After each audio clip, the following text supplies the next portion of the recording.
My name is Sunny Forsyth. I'm from Australia and I'm working in a clean drinking water project in Laos in Southeast Asia. My name is Barbara Arredondo. So I curate peace conferences. My name is Madhusudan and I'm from Gandhi Ashram, Ahmedabad. My name is Ben Hart and I work for an organization called the Shift Network in the United States. My name is Ocean Robbins. I'm the founder of the Youth for Environmental Sanity, or YES. My name is Daniela. I am from Mexico, but I live in New York.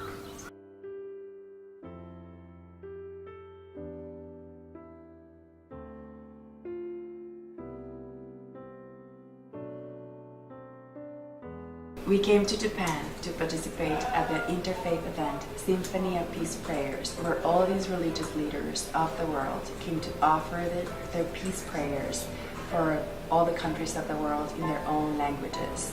It was a beautiful experience that united us all in prayer. But now the time has come for collective consciousness to rise and collective self-purification. So I think this is very important, where you have been able to create a space where all of us to be able to come and share who they truly are. SOPP was the peace I wish to see in the world. I felt in a space where I was able to grow spiritually, where I can't wait to grow even more. I also felt like this was a materialization in human form of what it is to pray, of what it is to be in community, of what it is to be in spirit. I can't wait to share it, first of all with my family, second of all with my friends, and through the mission and work that I want to do. And so just to see thousands of people out there all praying, I had a moment when we were praying for the United States and I saw a woman praying so deeply, and it just moved me so much to think like my country, my people are in her heart, just as she's in mine. And we get to reflect that back to each other and realize, oh, we're all one heart. Spirituality and prayer is often kind of undercover in society and we don't talk about it. And in environments like this, it becomes beautiful and embraced and cool. SOPP is an opportunity to respect who we are without judging.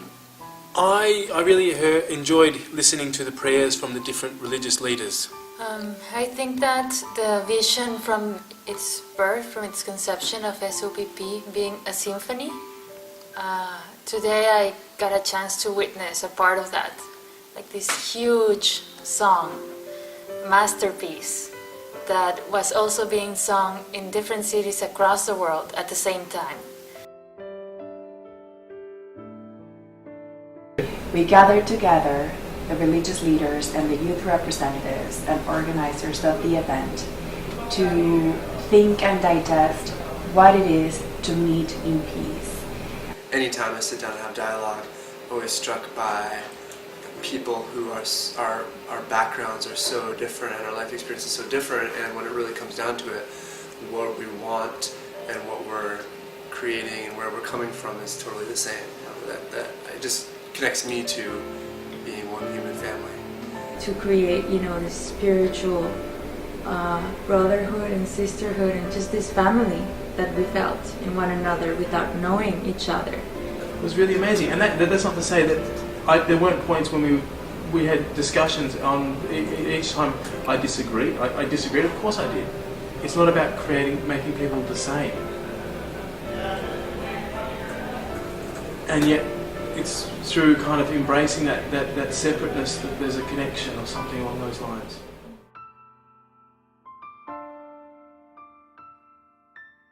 We had the great privilege and honor to visit Tohoku. So it was a lot of silence today, I think, for me. And I was trying not to think anything, not even just to put any thoughts on that, just to be able to just absorb. And I think at a certain level it just felt connected with other brothers and sisters which lost their lives. I'll never forget this day in my life. It definitely has created this mark on my heart, or like this stripe of possibility and courage. But what I was mostly left with actually was a real sense of peace throughout the day. There was a moment when we all circled and had a prayer with the various religious leaders and ourselves.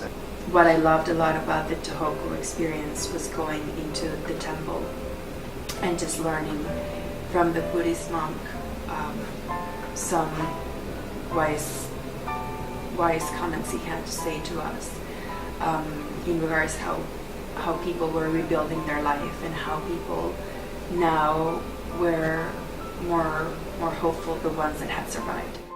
We can love all of the broken places, all of the devastated places in our lives and in our world. That whatever happens, however bad things may get at any point in this life journey, we still have the capacity to bring our prayers and to bring our love.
I used to think of prayer as being a way to try to petition for what we want.